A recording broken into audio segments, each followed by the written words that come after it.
Is that really Doctor Strange in the Spider-Man No Way Home trailer?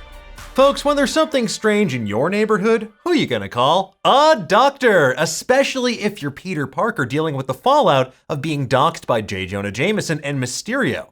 While the Spider-Man No Way Home trailer's busy shattering Avengers Endgame's viewership records, it's also launching dozens of increasingly wild theories. One that we at Nerdist have been particularly obsessed with revolves around the Sorcerer Supreme and his role in the multiversal mayhem of No Way Home. Aptly enough, in the Spider-Man No Way Home trailer, the good doctor is acting, well, strange. Not only did he agree to perform highly unstable, dangerous magic for Peter Parker's personal gain at the drop of a hat, but he seemingly tears a hole in reality and then throws gasoline on the multiversal fire that Sylvie lit in the Loki finale.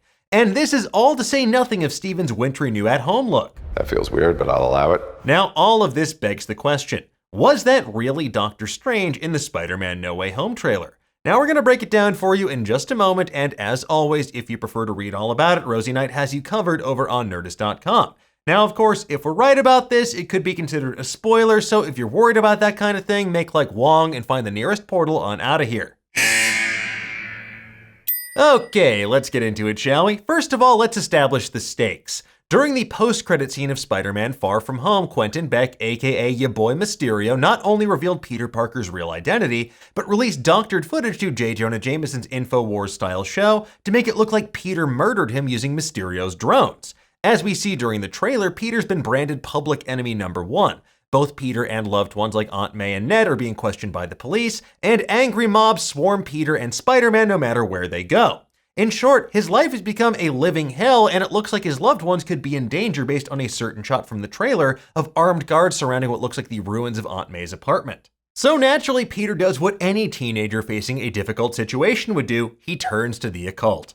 However, when Peter finally pays a visit to 177A Bleecker Street, things are weird, even by Doctor Strange's standards. Despite it only being October and without a trace of snow outside in New York, the inside of the Sanctum Sanctorum looks like a foam party gone awry or like a Yeti exploded. Everything's covered in rime and frost. Doctor Strange, for example, looks like he just fell out of a laundry basket wearing a winter cape and coat combo, sweatpants, and a sweatshirt. And while he's always wildly overconfident in his abilities, to many fans, he seemed uncharacteristically blasé about altering the fabric of reality on such a massive scale just because a friend from work asked him to. Not even Wong's stark warnings make a difference to Doctor Strange, which is probably why Wong has to go fight in underground tournaments in Shang-Chi to make some extra scratch, because let's be real, there's still a Hulk-shaped hole in their roof. So clearly Doctor Strange, or whoever this is all out of fox to give, unless you count the one on his mug. Compare how Strange acted when people like Thor, Tony Stark, and Bruce Banner entered the Sanctum Sanctorum previously and messed with his relics and rarities, and you begin to see an unsettling pattern here. I'm going to allow that. Despite Wong's warning, Strange casts the spell, which Peter's anxious babbling apparently messes with, to the point where it opens a hole in reality, letting the multiverse spill out. When you factor in Strange's odd cloak of levitationless appearance on the train, and how he yeets Pete's soul out of his body later in the trailer, many people are wondering if that is in fact Doctor Strange at all, or somebody else. So let's run down the unusual suspects, then offer some evidence as to why it could be Doctor Strange after all. First and foremost, let's start with what I think is the laziest option. He's a Skrull. With Secret Invasion coming to Disney+, we legally have to include this as an option or else be banished to the negative zone. However, not only do Skrulls already exist among us in the Marvel Cinematic Universe, but Spider-Man Far From Home established that Nick Fury is using a Skrull decoy of himself while he's off on space vacation. And then WandaVision confirmed there are more Skrulls waiting in the wings as well. But the bigger question is whether or not a Skrull can use magic. Well, as established in Secret Invasion #1, Skrull scientists were able to create a race of Super Skrulls, these elite shock troops who are imbued with the memories and powers of the subject they replace, which are effectively undetectable by technology, magic, and basically any other means fathomable. So if that's the case in the MCU as well, then maybe a Skrull could have already replaced Doctor Strange while the real Steven's out looking for Wanda Maximoff. Although this Skrull Strange might be able to cast spells, he might lack the finesse of the Sorcerer Supreme, which could explain both his odd demeanor and why everything goes to hell in a handbasket the moment the ritual gets interrupted. However, I really don't buy that option because much more realistic is the fact that Doctor Strange probably chose someone or created someone to replace him in the meantime. While the replacement Doctor Strange might sound weird, it is something with a long comic book history.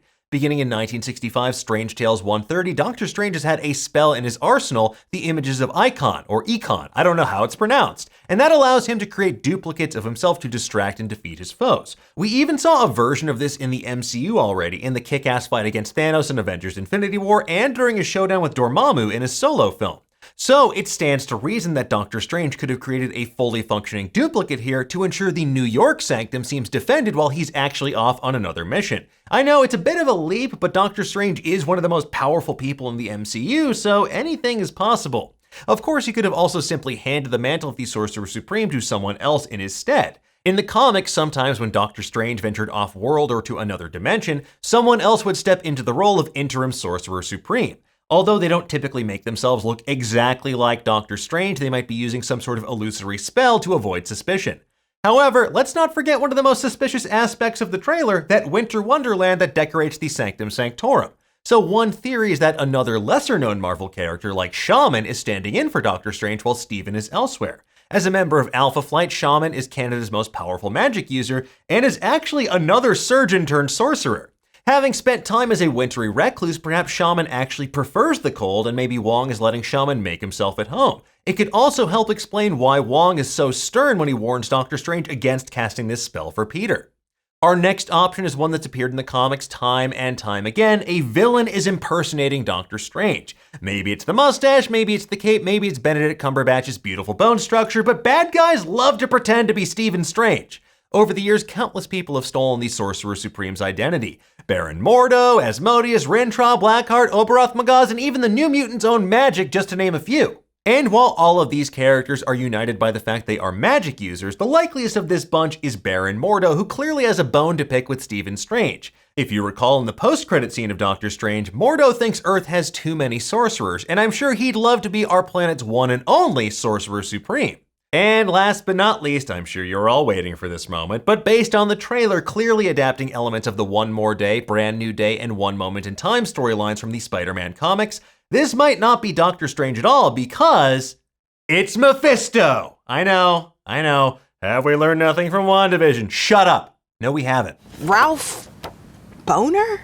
In the deeply controversial One More Day story arc, Peter Parker had publicly revealed his identity at the end of Civil War, which puts a target on his back and his loved ones. When Aunt May's fatally wounded, Peter makes a literal deal with the devil, Mephisto. In exchange for wiping the world's collective memory that Peter Parker is actually Spider-Man, Peter and Mary Jane have to sacrifice their marriage. It hit the reset button on a metric ton of continuity and really pissed off fans in the process. The aftermath plays out in Brand New Day, and the erasure of Peter and MJ's marriage has this butterfly effect leading to a strange new status quo.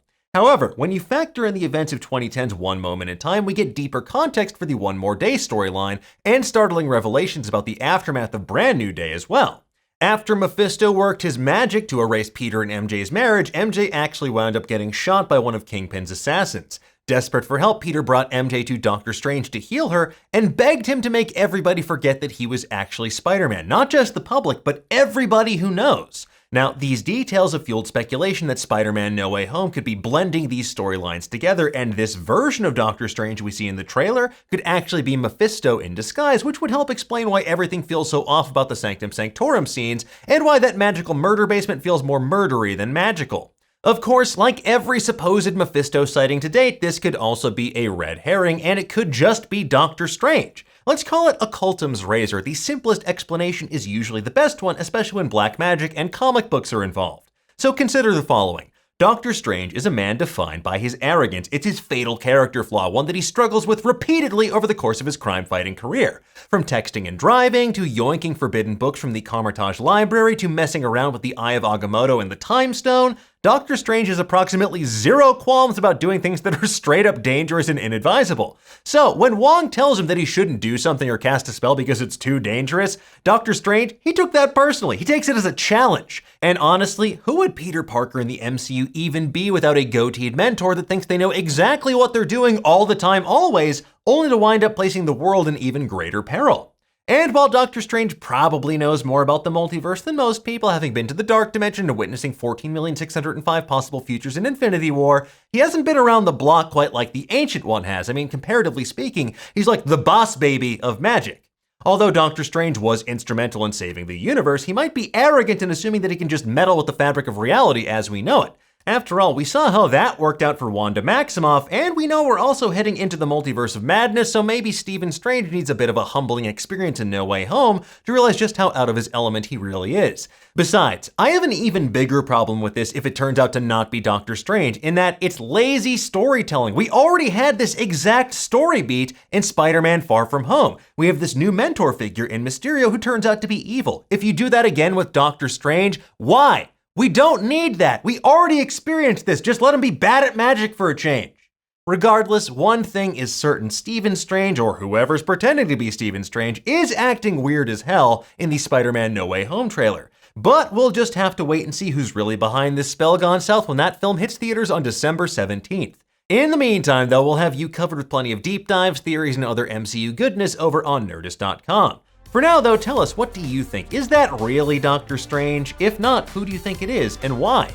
Let us know in the comments below, and for the latest and greatest in the world of pop culture, make sure you stay tuned to Nerdist.com.